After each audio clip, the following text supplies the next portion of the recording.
kembali pada workshop digital marketing, mempromosikan ide dan produk pada masyarakat digital dan penerapannya pada kampanye pemaafan.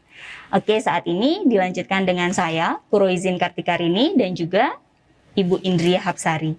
Baik, pada kali ini kita akan masuk ke pembahasan yang tidak kalah menarik tentunya, karena kita akan belajar mengenai pentingnya kegiatan praproduksi dalam mempersiapkan digital marketing bersama dengan Bapak Dr. Widyo Nugroho, MM, atau yang biasa kita kenal dengan Pak Gogo.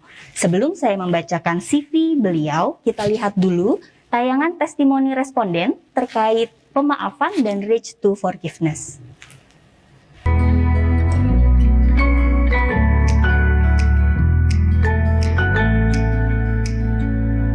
Sebenarnya hubungannya langsung sama orang tua gue sih kemarin itu kan. Jadi kayak gue tuh tipe anak yang selalu nurut lah istilahnya. Tentang A, B, C, D, E, gue selalu nurut sama orang tua gue gitu. Sampai kadang-kadang permintaan gue itu nggak terlalu digubris gitu loh. Jadi kayak kamu harus ini, tapi aku maunya ini gitu. Terus gue jadi dibilang kamu nggak mau nurut kayak gitu loh. Dulu tuh sampai terakhir itu sempet kayak gitu. Dan itu ya gue nggak bisa bohong, kadang nimbulin rasa dibilang agak benci juga sih gitu kan, dendam, kesel gitu sama orang tua. Wah ya gue itu nggak baik, tapi kadang ya kita muncul sendiri. Nah sampai terakhir gue disuruh masuk ke pertanian, yang gue sebenarnya udah sempat ngomong gue pengen masuknya ke hubungan internasional waktu gue kuliah gitu kan. Dan sampai akhirnya gue disuruh kerja ke Kalimantan di kebun sawit, gara-gara mereka melihat om gue yang udah cukup sukses lah di sana di perkebunan kelapa sawit kan. Nah gue disuruh ikutin jejaknya dia gitu loh. Dan gue nggak bisa apa-apa gitu, karena emang dari dulu gue nurut dan terprogram buat ikut apa kata mereka gitu. Nah sampai terakhir paling down banget waktu gue udah kerja di sana, yang gue nggak cocok dengan tekanan dan segala macamnya, itu gue hampir sampai mau dibilang mengakhiri semuanya gitu loh, bahasa halus. Makanya kemarin waktu lo nyoba buat ikut program, gue mau langsung ikut gitu. Mungkin untuk beberapa orang mungkin ngerasa biasa aja ya, maksudnya dengan pasti banyak orang kejadiannya sama kayak gue, tapi kalau pribadi gue sendiri, karena ini sangat efektif sama hidup gue, sekitar 8,5 lah. Pasti sih dulu waktu itu gue jadi kayak gampang depresi, terus gue gampang stres. Jadi kemarin aja waktu gue ke Kalimantan tuh berat badan gue turun sekitar dalam 3 bulan pertama tuh bisa turun sampai 10 kiloan gitu gara-gara gue stres. Awalnya sih gue kayak skeptikal gitu loh, kayak paling cuma sekedar ini aja lah, bantu ngisi gitu-gitu kan, maksudnya program kan, gue coba aja dulu deh iseng.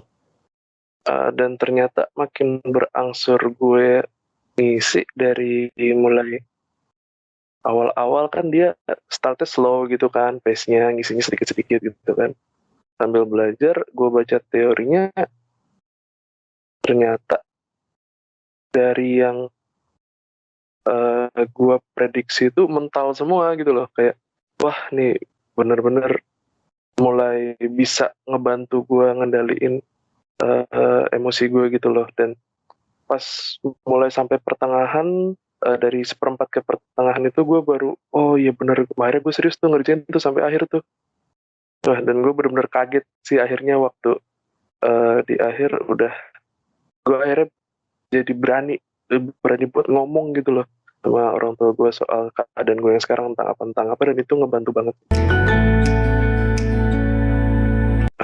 Kalau untuk memaafkan, ya namanya orang tua ya, maksudnya gue nggak bisa maafin mereka, maksudnya apapun yang mereka lakukan, mereka pasti mau yang terbaik buat gue, dan gue juga begitu gitu. Emang kadang kemarin kita salahnya di miskomunikasi aja, dan miskomunikasi yang sangat panjang itu dari bertahun-tahun itu. Nah, kemarin karena Reach Forgiveness ini gue nyoba buat konfrontasi mereka lebih ke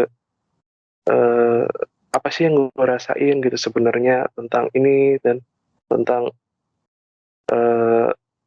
segala sesuatu yang udah mereka harapkan dari gue gitu kan. Gue juga lebih dapet lah, dan mereka juga lebih ngerti lah tentang perasaan gue gitu. Jadi biar sama-sama enak aja. Tapi alhamdulillah mereka udah ngerti, gue udah ngerti setelah kita omongin panjang lebar, dan alhamdulillah kita dapat satu konklusi yang baik untuk semuanya gitu. Kalau nggak salah itu gue inget ada satu kata-kata itu, kalau lu nggak ngeberaniin diri lu untuk memaafkan gitu, lu akan seumur hidup dengan perasaan seperti itu yang sama. Gue itu struck banget, gue langsung jadi kayak, oh iya juga ya gitu. Terus sama yang lebih mendekatkan diri kepada Tuhan, sama lu berdoa kalau lu gini-gini terus, lu cuma nyimpen dendam dan akan terus berangsur-angsur semua nggak akan lebih baik ya. Gue yang paling gue inget itu sih. Gue sangat merekomendasikan buat teman-teman nanti yang sekiranya punya ada masalah dan butuh wadah untuk curhat atau untuk gimana caranya diri lu bisa memaafkan, tapi dengan underline kayak ada satu konseling gitu loh yang memandu untuk mengerjakan itu sangat membantu sih menurut gue buat teman-teman.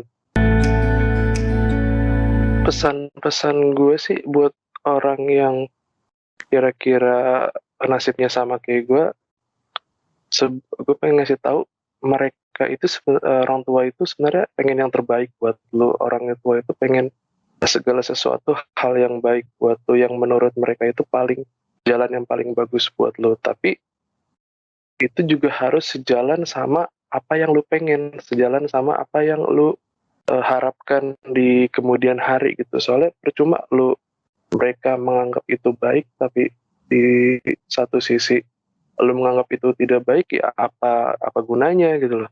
Nah, gue saran sih kepada teman-teman di sana nanti yang sekiranya senasib sama gue, kayak lu lebih enak ngomong langsung konfrontasi. Misal lu nggak suka, bilang nggak suka.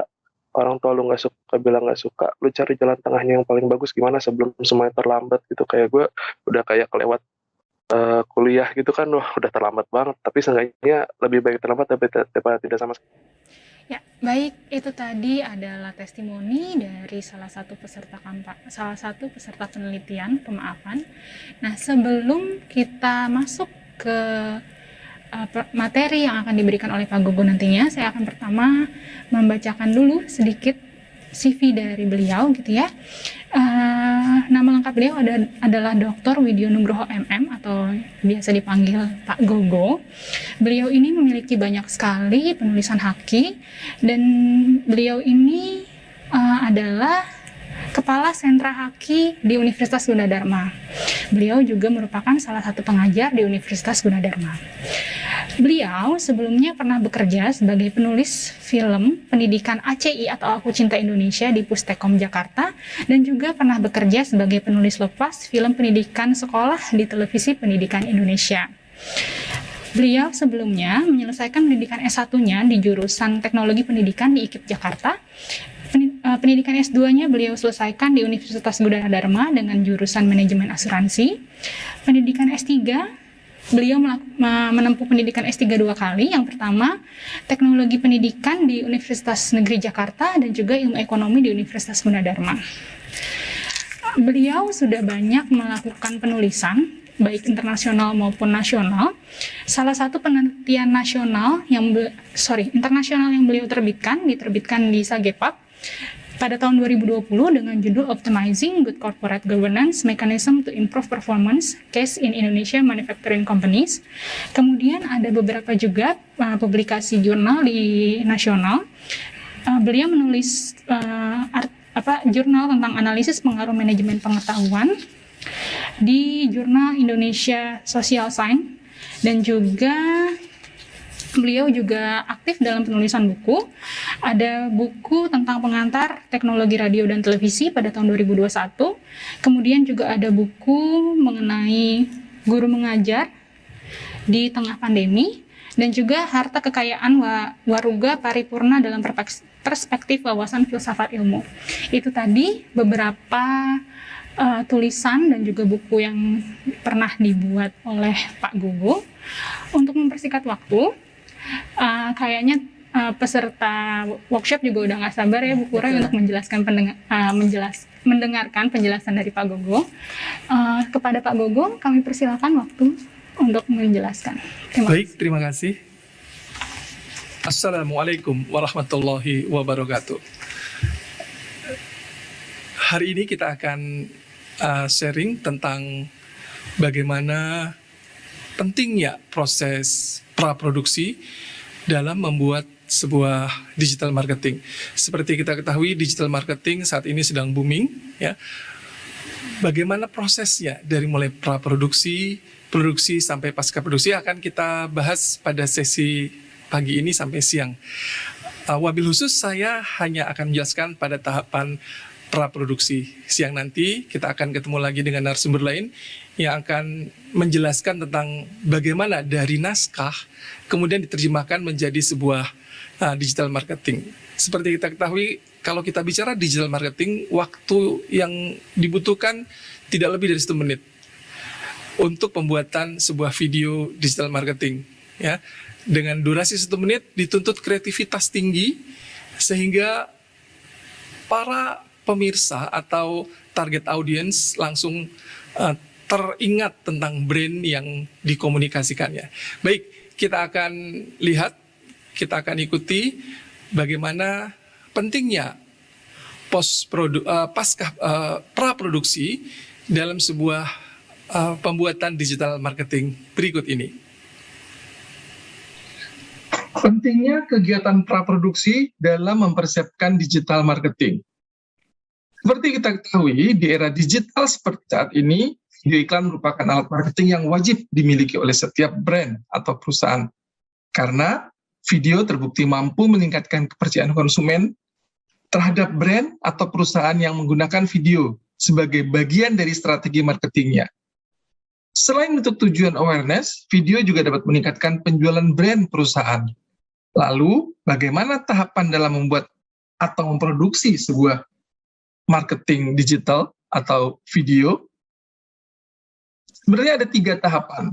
Ya, pada kesempatan kali ini saya berbicara khusus tentang tahapan praproduksi. Ya. Pada tahap praproduksi, yang paling utama diketahui atau dimiliki adalah kita harus punya ide terlebih dahulu, menemukan ide kreatif. Ya, ide dapat hadir di mana-mana. Kemudian dari ide-ide kreatif tadi, kita menuangkan dalam creative brief atau bagaimana alur proses copywriting atau menulis naskahnya. Ya. Ada 3 komponen kreativitas, yaitu keahlian, creative skill, creative thinking skill, dan motivasi. Ahlian atau expertise di sini biasanya berhubungan dengan pengetahuan dan pengalaman. Semakin ahli seseorang dalam bidang yang sedang dia tangani, maka semakin kreatif pula dia. Semakin banyak ide-ide yang bisa dikeluarkannya. Dalam proses copywriting, expertise ini bisa dimiliki dengan cara pelajarilah sebanyak mungkin mengenai knowledge produk brand yang sedang kalian tangani. Sehingga kalau bisa, kalian atau Anda memiliki pengetahuan seorang profesor di bidang itu. Jadi semakin banyak pengetahuan yang kalian miliki, maka akan semakin kreatif pula kalian dalam menelurkan ide. Creative thinking skill adalah suatu keahlian yang bisa diasah. Semakin mahir kalian dalam memakai alat-alat untuk menggali ide, maka akan semakin kreatif pula. Semakin banyak kalian mengenali teknik penggalian ide, maka semakin kreatif pula kalian. Sedangkan motivasi atau passion yang kalian miliki terhadap proyek atau pekerjaan yang sedang kalian tangani. Jadi passion di sini adalah ibarat api yang mampu membakar semangat, sehingga sesulit apapun tantangan yang dihadapi akan bisa ditaklukkan kalau seseorang punya passion yang cukup besar. Passion akan membuat kita tidak mudah menyerah dan selalu mencari jalan untuk mencapai tujuan. Ini kita lihat bagaimana irisan dari expertise, creative thinking, skill, dan motivation terhadap creativity. Ya. Lalu bagaimana kita berpikir? Seperti kita ketahui, ya, belahan otak kita mempunyai dua belahan, yaitu belahan otak kiri dan belahan otak kanan. Belahan otak kiri, ya, atau left brain function, yaitu untuk berpikir analisis, analitik, logik, language, dan science, dan matematik. Sedangkan sebelahnya untuk berpikir secara holistik. Ya. Jadi ada dua macam cara kita berpikir, yakni berpikir kritis dan berpikir kreatif. Berpikir kreatif menjadi tanggung jawab otak kiri, sedangkan berpikir kritis adalah tanggung jawab otak kanan. Belahan otak bagian kanan inilah yang bertanggung jawab atas kemampuan seseorang dalam hal memikirkan secara menyeluruh, atau disebut juga dengan holistik, intuisi, seni, dan juga di dalamnya adalah kreativitas. Karena otak itu sendiri dari sel-sel yang hidup, maka seperti halnya otot, ia harus dilatih agar menjadi lebih kuat dan lebih aktif. Kemudian ciri dari cara kerja otak kanan adalah cara berpikirnya itu tidak teratur, melompat-lompat, playful. Nah, hal ini berbeda dengan cara berpikir belahan otak kiri yang lebih kritis, analitis, teratur, dan logis. Sekarang kita coba main-main ya, bagaimana coba-coba atas kepribadian. Apakah kalian ada cenderung belahan otak kiri atau cenderung belahan otak kanan? Coba perhatikan baik-baik. Nah, coba genggam kedua tangan kalian dengan jari-jari tangan saling bertautan, ya. Lalu lihatlah bagaimana posisi ibu jari. Ya, kita lihat posisi ibu jarinya. Kalau jempol kanan kamu di atas jempol kiri, maka kalian dominan otak kanan. Sedangkan sebaliknya, ya, maka Anda adalah orang dengan dominan otak kiri. Atau coba bersedekaplah dan perhatikan posisi tangan. Ya, bagaimana posisi tangan kalian mencirikan ciri kerja belahan otak kiri ataupun belahan otak kanan. Nah, itu tadi kreativitas. Sebenarnya kalau mau dibicarakan kreativitas itu sangat panjang, ya, satu semester sendiri. Ya, tapi paling tidak seperti itu, ya. Berikutnya kita lihat bagaimana hasil kreativitas tadi dituangkan dalam copywriting. Ya, bagaimana alur proses copywriting. Nah, biasanya copywriting dimulai dari klien atau pemilik merek. Dia memanggil copywriter dan agensi untuk diberikan suatu brief. Nah, brief inilah yang disebut sebagai client brief. Ya, biasanya client brief berisi background, product knowledge, kemudian kondisi pasar, kondisi persaingan, data pesaing, data target market, dan tujuan yang ingin dicapai oleh klien. Nah, setelah itu, baru client brief ini kita ringkas sedemikian rupa sehingga menjadi creative brief, yaitu suatu dokumen yang merupakan strategi komunikasi atau bisa juga merupakan dokumen strategi kreatif. Jadi urut-urutannya seperti ini, dari client brief, jadi creative brief, biasanya ada brainstorming di antara bagian-bagian tadi, sehingga melahirkanlah ide atau konsep iklan. Kemudian scripting dan presentasi di hadapan klien. Jadi creative brief di sini adalah suatu dokumen penting yang bisa juga disebut sebagai communication strategi atau bahkan sebagai creative strategi. Beberapa buku dan kampus menyebut dokumen ini adalah dokumen yang mencantumkan big idea atau what to say dari suatu komunikasi. Di advertising agency, biasanya dokumen ini merupakan hasil diskusi antara seorang account director dengan creative director. Nah, dua petinggi penting yang masing-masing mengepalai departemen account dan kreativitas. Kenapa dokumen ini harus dibuat oleh kedua jabatan strategis ini? Ya tentu saja karena pentingnya dokumen ini karena saking pentingnya sebuah brief, sampai ada istilah garbage in, garbage out di agensi. Artinya, jika kreatif brief ini buruk, tidak menginspirasi, tidak tepat, alias briefnya cuma isinya sampah, maka output kreatifnya pun pasti nantinya juga akan menjadi sampah.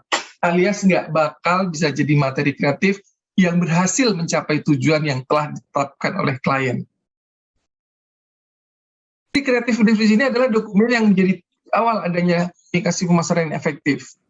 Jika di titik ini saja sudah gagal, bisa dipastikan bahwa iklan sebagus apapun tidak ada hasilnya, alias buang-buang duit saja.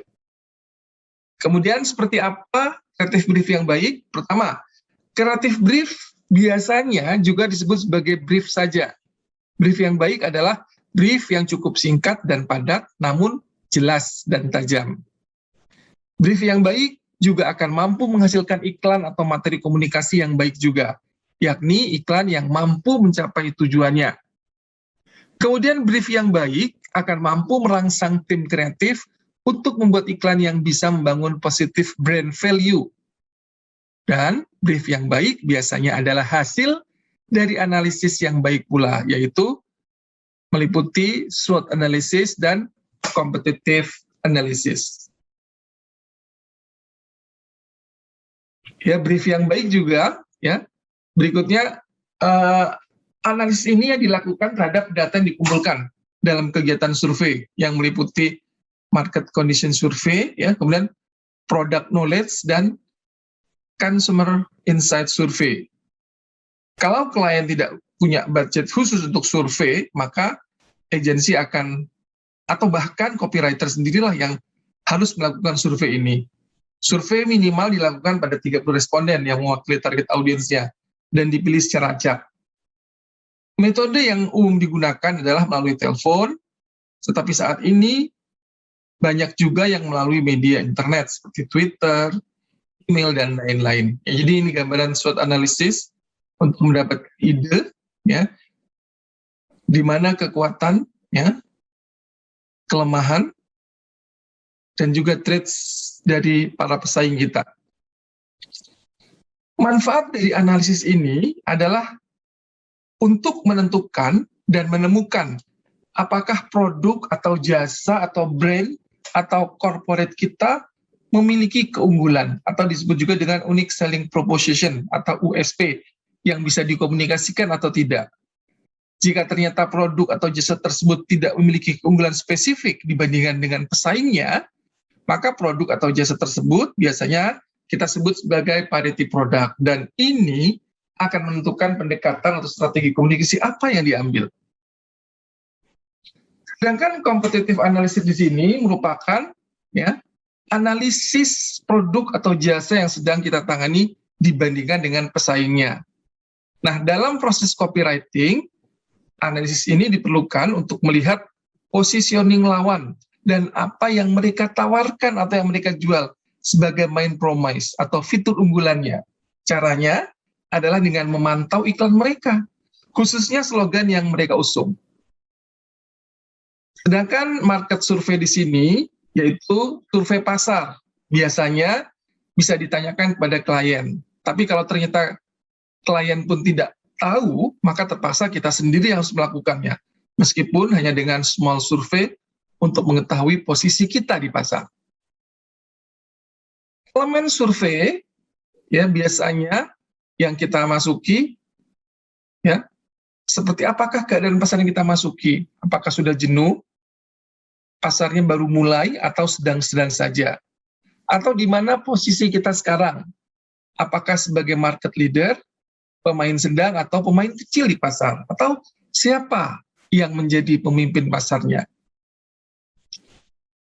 Setelah itu kita perlu juga mengetahui survei tentang konsumen yang akan kita tuju atau akan kita tembak, terutama mengenai insight atau pandangan-pandangan mereka. Nah, dengan survei ini, kita bisa mengetahui apakah hal-hal yang paling penting bagi konsumen dan fitur apa yang paling menarik untuk kita tawarkan kepada mereka. Dengan survei ini pula, bisa menentukan pendekatan terbaik berupa konsep iklan ide, dan bahkan bahasa iklan yang bisa menyentuh hati mereka. Ya, jadi itulah pentingnya Consumer Insight Survey. Biasanya pertanyaan yang diajukan, misalnya, apa pendapat Anda mengenai kategori produk ini? Ya, atau apa yang Anda harapkan atau manfaat yang diharapkan dari produk kategori ini? Atau apa yang membuat Anda mau membelinya? Nah, ini adalah isi dan format creative brief. Ada latar belakang, tujuan, terus target audience, bisa demografi, bisa psikografi, terus message, ya, kemudian tone dan manner, dan juga mandatoris atau restriction-nya. Nah, itu tentang ide kreatif yang dituangkan dalam creative brief. Nah, pada tahapan produksi ini, creative brief dan skrip yang sudah dibuat atau yang sudah ada sebelumnya saat proses pitching vendor akan dikembangkan lebih lanjut oleh copywriting dan sutradara. Nah, pada tahapan praproduksi, naskah merupakan jantung produksi. Pada kesempatan kali ini, digital marketing dibatasi pada media radio dan televisi saja. Nah, naskah atau copyright, bagi seorang copywriter, menulis skrip radio adalah salah satu tantangan besar.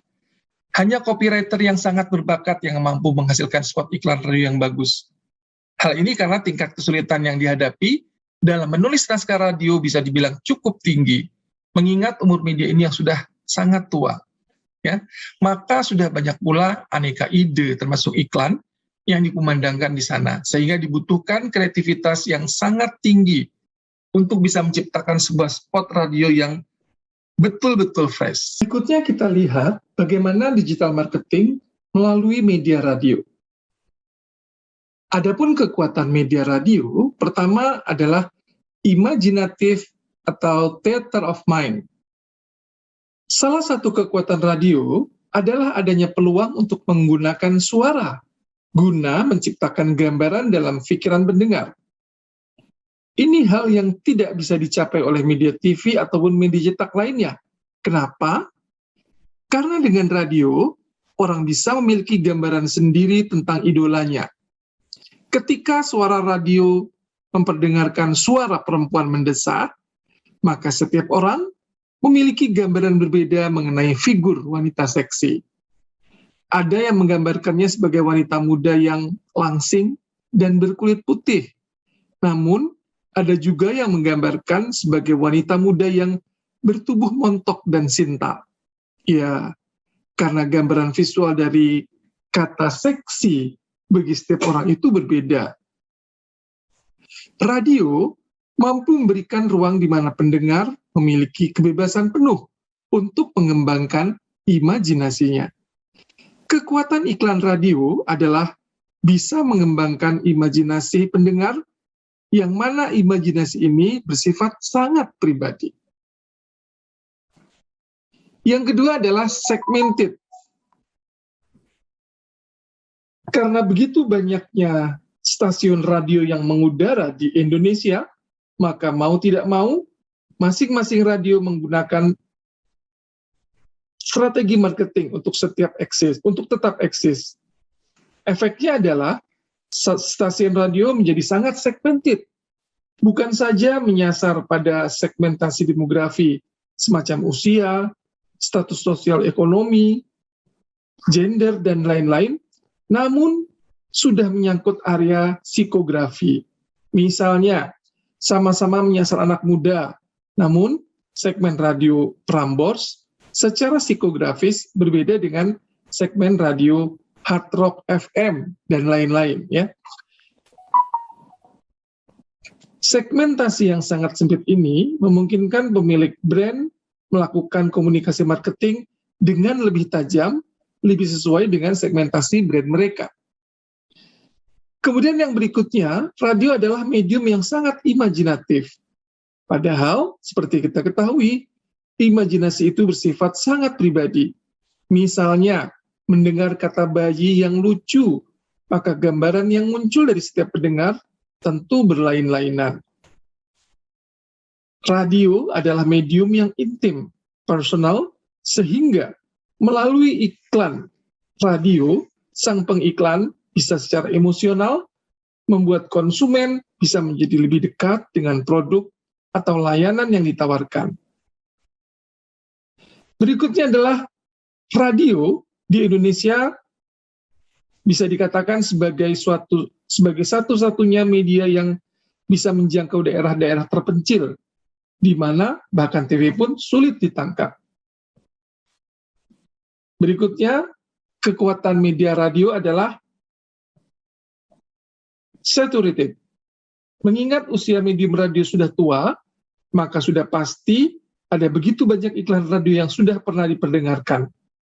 Oleh karena itu, seorang copywriter menjadi sangat menantang sebab harus bersaing dengan jutaan spot yang pernah dan atau sedang disiarkan. Kekuatan radio lainnya yaitu produksi iklan radio bisa dibilang cepat, bahkan mungkin yang tercepat dibanding medium lain. Juga curtain area. Jadi kekuatan lain radio adalah karena sifatnya yang lokal, yang merupakan representasi dari kultur khas masyarakat suatu daerah. Inilah yang disebut bahwa radio memiliki akar rumput yang lebih kuat dibandingkan televisi. Jadi iklan di radio seperti ini mencerminkan sifat-sifat dari kampung halaman mereka. Adapun kelemahan dari media radio, antara lain, no visual, no new pack, dan logo jelas. Kalau di radio itu, kita tidak bisa menunjukkan gambar kemasan kita. Hal ini menjadi berat ketika memperkenalkan produk baru, yang notabene orang akan mencari di toko atau di outlet lain. Mereka harus diberi clue bagaimana mengenai pack melalui radio itu sendiri. Berikutnya, kelemahan radio adalah no focus, attention. Bahwasanya di kota besar, orang kalau mendengarkan radio sambil nyetir, atau sambil memasak, sambil belajar. Kalau di desa, orang mendengarkan radio sambil tidur-tiduran, sambil istirahat. Jadi intinya, orang mendengarkan radio tanpa memiliki perhatian penuh pada radio itu. Nah, disinilah letak pentingnya bagaimana sebuah iklan mampu menarik perhatian mereka dari berbagai macam kegiatan yang mereka lakukan itu. Ya. Kemudian expensive nationality. Meskipun biayanya produksinya murah dan biaya per tayang per spotnya juga luar biasa murah, namun radio juga bisa menjadi medium yang mahal jika digunakan untuk kampanye secara nasional. Kekurangan media radio lainnya adalah akibat dari telah jenuhnya iklan radio, kejenuhan luar biasa ini membuat iklan yang tidak ditulis dengan eksekusi yang baik, ini akan memiliki peluang besar untuk gagal, untuk hilang ditelan rimba belantara iklan radio lainnya. Kekurangan lainnya adalah bahwasanya tayangan lain dalam membuat iklan radio adalah kurangnya variasi talent voice, sehingga membuat iklan radio terdengar mirip satu sama lainnya. Kemudian dari radio kita beralih ke televisi. Bagaimana teknik menulis naskah iklan televisi? Ya, karakteristik iklan di media audiovisual, yaitu elemen-elemen iklan televisi. Ini karakteristik iklan televisi. Biasanya dia entertaining, ya, image building, ya, juga fast awareness, nationwide, all sense, ya, sangat kuat sekali, naturally attractive, dan biasanya expensive, mahal banget. Ya, karakteristik pembuatan iklan televisi. Ini adalah elemen-elemen dari televisi komersial. Di atas elemen audio yaitu ada musik, ya, ada background, ada scoring, ada announcer, ada suara anak-anak, ya, ada main voice over, female voice over, ada sound effect, ada jingle. Sedangkan unsur visualnya, ya, biasanya pengambilan lebih banyak ke close up ya, atau long shoot, atau medium close up, bisa juga zoom in ya, atau zoom out, panning, dissolve, dan cut in. Juga kadang ada caption atau space.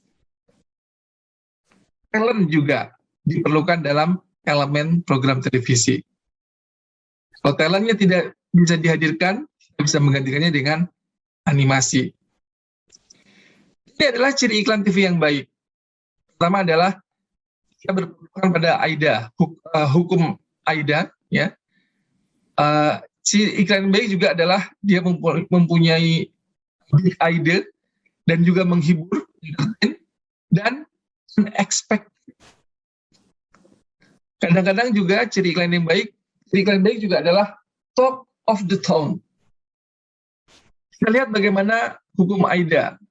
Ya, attention, biasanya iklan TV yang baik dia memancing perhatian calon konsumennya seperti apa, ya. Kemudian juga interest, ya, membahas permasalahan calon konsumen untuk menarik minat mereka, ya. Kemudian juga design, ini menawarkan produk atau sebagai solusi. Actionnya, yaitu mengajak mereka untuk melakukan pembelian sekarang juga. Nah, pada tahap pertama, biasanya sutradara akan membuat director board atau storyboard, ya, versi sutradara yang disesuaikan dengan visi dan misi dari si sutradara tersebut. Karena board inilah yang akan menjadi panduan saat hari syuting nanti. Director board ini juga biasanya lengkap dengan dialog, skrip, atau voice over script yang dapat disesuaikan dengan kebutuhan masing-masing produksi video iklan. Bentuk visualisasi dari adegan yang ada di dalam naskah cerita atau gambar yang disusun berurutan sesuai dengan naskah yang ditulis oleh penulis naskah. Itulah storyboard. Ya. Jadi tujuannya untuk memudahkan penulis untuk menyampaikan ide, cerita kepada orang lain. Hal ini dikarenakan melalui gambar dan visualis, orang akan lebih mudah menangkap apa yang dimaksudkan oleh pembuat cerita, sehingga dapat dimiliki persepsi yang sama.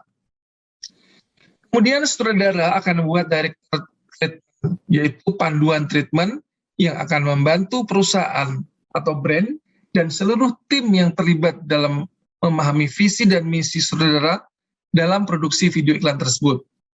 Di saat meeting pertama, sutradara akan menjelaskan tentang treatment yang akan dijalaninya kepada perusahaan atau brand dan kru yang terlibat di dalamnya. Director treatment terdiri dari referensi set ruangan, referensi busananya seperti apa, ya, tata rias dan tata rambut, musiknya seperti apa, editingnya seperti apa, color gradingnya seperti apa, kemudian lokasi syuting, dan foto talent atau artis yang akan berperan di dalam video iklan tersebut. Ketika meeting akhir untuk finalisasi storyboard dan sebelum syuting, sebelumnya sutradara dan kru wajib melakukan race dan workshop talent. Direktur treatment terdiri dari sketsa set ruangan, foto talent yang sudah fitting wardrobe, dan make up test dan hairdo. Nah, pada tahap ini, direktur treatment merangkum hasil kerja dari masing-masing departemen yang terlibat. Pada video iklan, brand memiliki hak untuk dapat memberikan masukannya pada saat meeting pertama dan meeting terakhir. Masukan brand biasanya lebih cenderung ke hal yang berhubungan dengan product placement atau mandatory brand. Yang kedua adalah tahap produksi. Saya tidak menjelaskan panjang lebar. Ya. Setelah final meeting dan perusahaan brand sudah menyetujui storyboard dan treatment sutradara, waktu untuk mengubah cerita menjadi visual. Proses syuting video dilakukan di waktu dan tempat yang sudah disepakati bersama. Pihak production house akan memberikan jadwal dan call set kepada klien.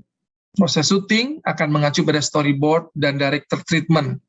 Biasanya akan ada beberapa penyesuaian disesuaikan dengan kondisi saat syuting di lapangan, dan juga eksplorasi di lokasi syuting yang memungkinkan terjadinya improvisasi. Kemudian tahap yang ketiga adalah tahap pasca produksi, ya. Jadi setelah proses syuting selesai dilakukan dan seluruh isi dari storyboard sudah diambil, saatnya melanjutkan tahap berikutnya, yaitu tahap pasca produksi atau editing. Dimulai dengan offline editing, tahap di mana susunan frame by frame disusun sesuai dengan cerita yang ada di storyboard, sampai dengan kesepakatan untuk picture lock, yaitu susunan frame by frame yang sudah disetujui oleh klien. Selanjutnya masuk dalam tahap online editing. Pada tahap ini, video akan di color grading atau pewarnaan video. Kemudian tahap online, selanjutnya video akan dikembalikan, ditambahkan visual effect ya seperti computer generated image atau motion graphic dan animasi, bisa 2 dimensi atau 3 dimensi jika memang diperlukan sesuai konsep awal video. Nah, pada saat pasca produksi ini juga, video akan ditambahkan voice over jika diperlukan. Lalu pembuatan musik scoring yang akan mengikuti referensi musik yang telah dibuat sutradara di director treatment. Dan yang terakhir adalah tahap final mixing untuk finalisasi audio yang terdiri dari penjernihan sound, penyesuaian volume dan penambahan sound effect untuk menambah mood dari video tersebut. Pada tahap pasca produksi ini, klien akan sangat terlibat di dalam prosesnya. Hal ini bertujuan untuk membantu supervisi video iklan agar dapat rampung dan sesuai dengan rencana di awal. Ini kita lihat bagaimana skrip radio, ya, iklan radio. Ya, ini naskahnya dari majalah Intisari. Kita dengarkan iklannya seperti apa.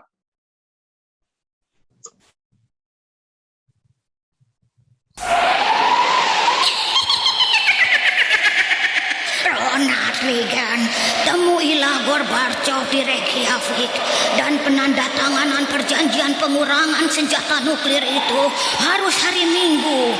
Awas, pertemuan puncak Moskwa tidak boleh terjadi di akhir Mei. Siapakah wanita peramal yang sangat berpengaruh di Gedung Putih ini? Temui dia di Intisari September. Intisari tiap bulan selalu menawan. Kita lihat berikutnya iklan televisi yang memenuhi kriteria Big Idea.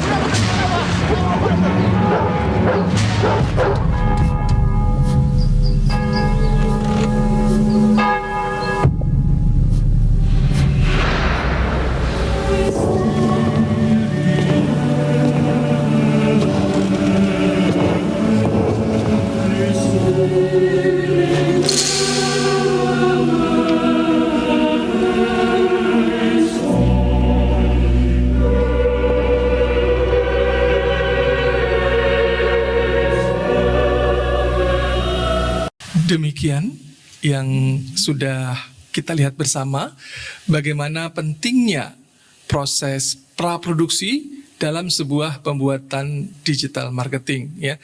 Pada contoh tadi kita sudah melihat bagaimana digital marketing melalui media radio dan juga melalui media televisi ya. Baik, berikutnya saya serahkan waktu kepada host. Monggo. Terima kasih Pak Gogo atas penjelasannya yang luar biasa. Sekarang kita masuk ke sesi diskusi. Silakan Ibu Indri. Oke. Baik Pak Gogo, tadi Pak Gogo sudah memaparkan dengan sangat jelas gitu ya, dan sangat menarik. Tadi juga Pak Gogo sudah menjelaskan bahwa ada 3 tahapan dalam pembuatan digital marketing gitu ya. Yang pertama adalah praproduksi, ada produksi, dan juga pasca produksi. Yang ingin kami diskusikan di sini adalah mengenai tahapan ini Pak. Apakah dalam pembuatan digital marketing ini memang harus melewati 3 tahapan ini secara berurutan atau bagaimana Pak? Silakan. Terima kasih. Dalam pembuatan digital marketing, apakah harus melalui 3 tahapan secara berurutan? Seperti sudah saya jelaskan tadi, kita melalui tahap praproduksi, produksi, dan pasca produksi atau post produksi. Ya, kalau pertanyaan apakah harus melalui? Kalau menurut saya jelas harus. Karena apa? Karena durasi yang ditayangkan untuk digital marketing itu maksimal 1 menit. 1 menit itu paling lama banget.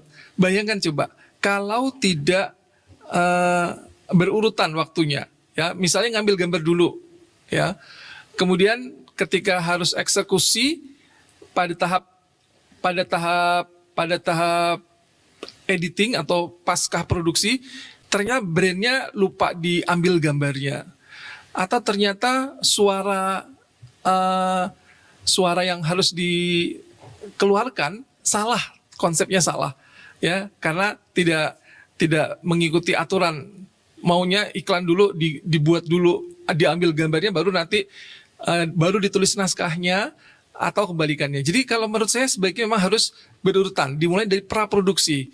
Karena apa? Karena dalam praproduksi inilah ide brand ya itu berasal dari klien ya, klien begitu pula seperti penjelasan tadi, ketika akan menangkap ide untuk bisa mengendapkan sesuatu dalam naskah kita ya, kita harus survei, kita harus melakukan analisis kepada pelanggan ya, kemudian juga kita harus melakukan beberapa kegiatan di mana kira-kira posisi kita. Misalnya sebagai contoh, klien saya adalah minyak goreng. Nah di pasaran sana saya harus lihat sebagai penulis naskah, kira-kira pasar minyak goreng sudah sejauh mana ya. Kemudian slogan apa yang ada di pasaran. Seperti kita ketahui ada slogan bisa diminum misalnya. Ya, atau slogan minyak goreng ada 3 kali penyaringan. Nah, itu kita harus pelajari dengan melakukan analisis SWOT. Di mana posisi kita. Kalau kita tidak melakukan itu, tentunya kita tidak bisa mengendapkan ide-ide kreatif. Kita tidak tahu di mana unique selling kita. Di mana posisi kita, brand yang akan kita buat. Karena kita cuma ngambil gambar doang, terus baru dibuat. Jadi, menurut saya, dalam membuat sebuah marketing communication ya atau digital marketing untuk sebuah brand jelas harus berurutan, dimulai dari praproduksi. Seperti penjelasan saya tadi, praproduksi kita harus cari ide dulu. Setelah dapat ide, brainstorming dengan kru ya, lalu membuat apa yang disebut juga dengan creative brief. Itu makan waktu yang banyak. Tidak bisa ketika kita membuat sebuah digital marketing kita langsung syuting aja. Toh cuma 1 menit ambil sebanyak-banyaknya gambar, terus baru kita buat. Bisa sih bisa, tapi mungkin tidak akan berjalan dengan baik. Beda halnya ketika membuat sebuah dokumentasi misalnya, seperti halnya yang sering dilakukan. Kadang-kadang karena waktu mendadak kita biasanya kru televisi misalnya kita ngambil stok gambar dulu. Stok gambar diambil sebanyak-banyaknya, kemudian kita searching setelah stok. Karena waktunya terbatas, setelah stok gambar diambil, jadi kita mulai melakukan produksi dulu, padahal kita belum buat naskah, yang mana naskah itu harus ada di praproduksi. Baru malam kita merenung, kita searching, mau buat apa sih, tayangan 2 menit untuk VT situs Gunung Padang misalnya. Ya, situs Gunung Padang, kemarin pengalaman saya hunting dulu, ambil gambar sebanyak-banyaknya. Ketika pengambilan gambar, saya juga mengambil gambar dengan narasumber, kemudian dijadikan sebagai bahan naskah. Begitu Ibu. Jadi memang seharusnya dibuat sesuai dengan urutan, terutama untuk digital marketing. Baik Bapak, terima kasih. Ini menarik sekali, sebenarnya banyak hal yang dipelajari di sini. Namun kita harus tahan dulu ya Pak pembahasannya sebentar. Teman-teman juga jangan kemana-mana dulu, karena kita akan kembali setelah tayangan berikut.